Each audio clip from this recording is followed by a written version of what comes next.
We're following the breaking news story coming in from the US right now that an apparent assassination attempt on former President Donald Trump, and he's been injured at a rally in Pennsylvania. Trump was addressing the crowd at the rally when gunshots rang out. Let's take a look at what happened.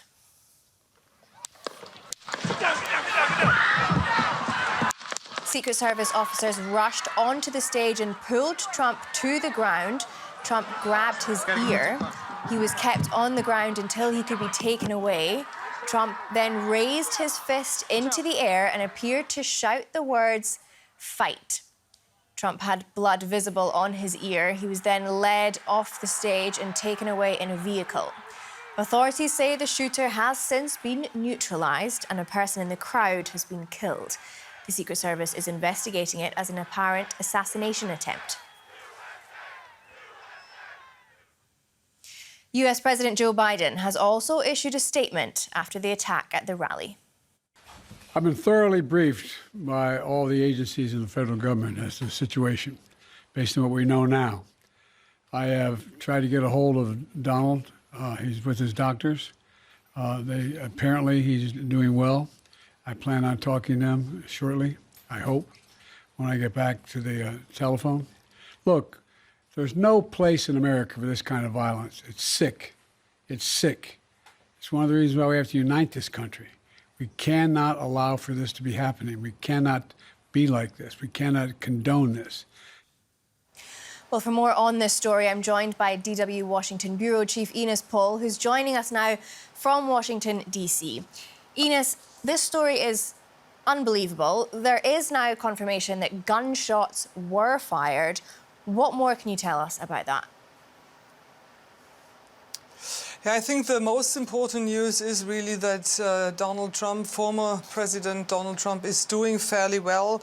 He is with his doctors right now and he's checked. He put out a statement, or his campaign put out a statement right away thanking law enforcement and first responder for their quick action during this assassination attempt. I think one can talk about that right now. So that's what we know, but we also know that at least one spectator is dead. He got shot and two are in critical conditions. So this really could have been a night in which the former president of the United States could have been shot. Donald Trump himself, says that he was shot by a bullet. I quote him here, "I was shot with a bullet that pierced the upper part of my ear." Others say that the bullet hit his teleprompter and that a glass splinter kind of cut his ear, but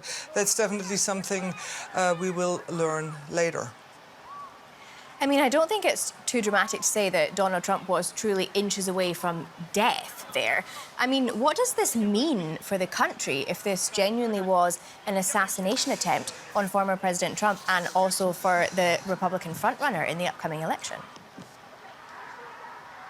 Yeah, exactly, Anna. That's exactly right what you're saying. It's not only the former president or a former president is the front runner for the Republican Party, and his nomination is just hours away. The Republican National Convention is about, or was meant to start tomorrow morning, and he was supposed to give his speech on Thursday, Donald Trump, to accept the nomination. Everything is in the air. We don't know what happened. We got many security alerts. We, of course, here, our team from Washington, I myself, we're supposed to fly to Milwaukee early tomorrow morning. We shall see what is happening there. But this assassination attempt is definitely one of the worst things that could happen in this very polarized America. And I think we all have to get prepared that more political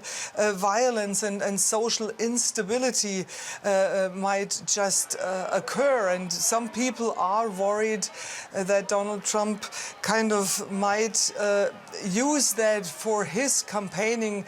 I mean, for me personally, this is a moment to stop speculating. Again, it's just like inches, or he has just been inches away from being killed. But I find it quite interesting that the sitting president, that Joe Biden, kind of stopped all campaigning, because we are, of course, in the midst of a presidential election campaign. And also President Biden told his staff not to comment on this assassination attempt on social media. Ines, I want to come back to you in just a moment, but first of all, let's take a look at what some of the eyewitnesses of the shooting said, who were standing directly behind President Donald Trump. Everybody kind of froze for a second, probably just trying to take in and realize what actually happened, and then everyone in the bleachers, we all had to drop and hide in the bleachers. We tried to hover the kids because we heard you could hear like ricocheting through the bleachers, almost like maybe shots were hitting off the bleacher area. So we tried to just cover all the kids that were near us. And there were actually extra people around us that jumped on top of the kids also to protect the kids, and they kind of used their self as like a shield, which was pretty cool. But so there was no doubt right from the start what was going on, right? I feel like people were questionable at first, and then everybody dropped. Wow. But he did reach up and grab his ear, and then he dropped, and his shoes were laying on the stage, so his shoes came off. And as we just heard from our bureau chief there, Donald Trump has said that his ear was hit by a bullet. We can see in this picture up close blood on Trump's ear and cheek. This is when he was dragged away by the Secret Service officials. And Ines, thanks so much for joining us again. Let's talk a little bit about the security details and how this actually happened in the first place. What does security look like at a rally like this, especially such a big one? And how could it have happened that someone potentially got a gun into the venue? We are hearing reports that the shooter was outside of the venue. Tell me a little bit about that. Walk us through it. Yeah, I mean, this is definitely a question everybody is asking right now. So this event took place on the Butler Farm show location. So that's a huge venue, and everybody gets really screened very carefully before you go to such a rally. I myself have been at many rallies, Donald Trump rallies, Joe Biden rallies, Kamala Harris rallies, and in the days Hillary Clinton rallies, and you really get checked really thoroughly. And as we journalists, we TV people carry a lot of gear, you know, we have cameras, we have tripods, we all have to go through these metal detectors. Then we have to put down the gear, then there are coming dogs to smell if there are any explosives. We have to leave the perimeter and then come back after a couple of hours. So security is really high. So this is really a huge question how this could happen. Some people say that the shooter wasn't in the area but shot from outside, and I think this is more likely than him being in the venue. I just actually got a press statement from the Secret Service, and they say, I quote them here, a suspected shooter fired multiple shots toward the stage from an elevated position outside of the rally venue. So just what we were talking about, right? It would have been very, very difficult to get a gun into the venue, but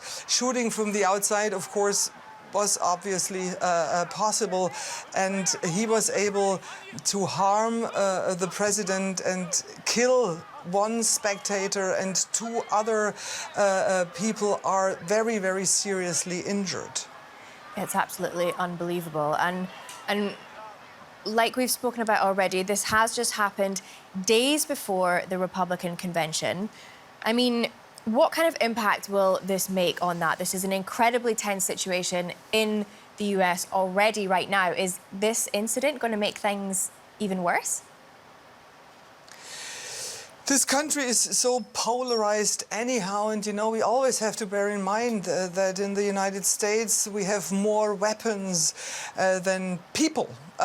So many Americans have a couple of weapons or own a couple of weapons, and of course many of them are Trump supporters. So this is definitely kind of a huge threat, and people are really aware that in this very polarized polarized situation, more really instability may occur over the next couple of days and weeks. And you know what really struck me when Donald Trump got injured, then he of course was brought down by the Secret Service, they were immediately at him. But when he got up, he raised his fist, and also when they walked him to this big car, we all know these images from other attempts or attacks on head of states, or maybe also from movies. Normally they just kind of go into the car and being brought to safety, because you never know if there are more shooters in the area. But Donald Trump, with blood in his face, raised his fist and apparently said, "Fight, fight, fight." So this, of course, was a message to his supporters, and we shall see to what that might lead. I'm sure that will no doubt be used in his future campaigning. What's the reaction been like to this in the US? So we just heard Joe Biden talking here. He stopped all his campaigning. He gave this little a statement on camera. He was apparently just in church when he learned that Donald Trump was shot at. He said that, and that I found that quite interesting. He referred to him as Donald, not Donald Trump or the former president. That's a very kind of familiar approach. And he said that he will be trying to reach out to him, and that he wants to talk to him. And then he also put out a statement later, Joe Biden did, and I quote him here as well. Joe Biden said, "There is no place for this kind of violence in America. We must unite as one nation to condemn it." So he and his staff, they're definitely aware how dangerous this situation is, and how possible it is that some of Donald Trump's hardcore supporters might be all kind of amped up by this assassination attempt. So many people really try now to calm down the situation, and the posts and the emails are kindly just of slowly pouring in. But I already, when I check Twitter or other social media outlets, I also see quite the opposite, that people use this moment to blame Joe Biden for this assassination attempt. So yeah, it's going to be some very crucial hours and probably days before we really see where this might lead to. And I'm sure this image, Donald Trump having blood spots in his face, raising the fist, this will be one of the major images we will see over the course of the next months until November 5th, until Election Day. Yeah, it certainly seems like this has the potential to wreak further division across an already very damaged United States. Ines Pohl, our Washington bureau chief, thank you so much for all of your updates at this hour.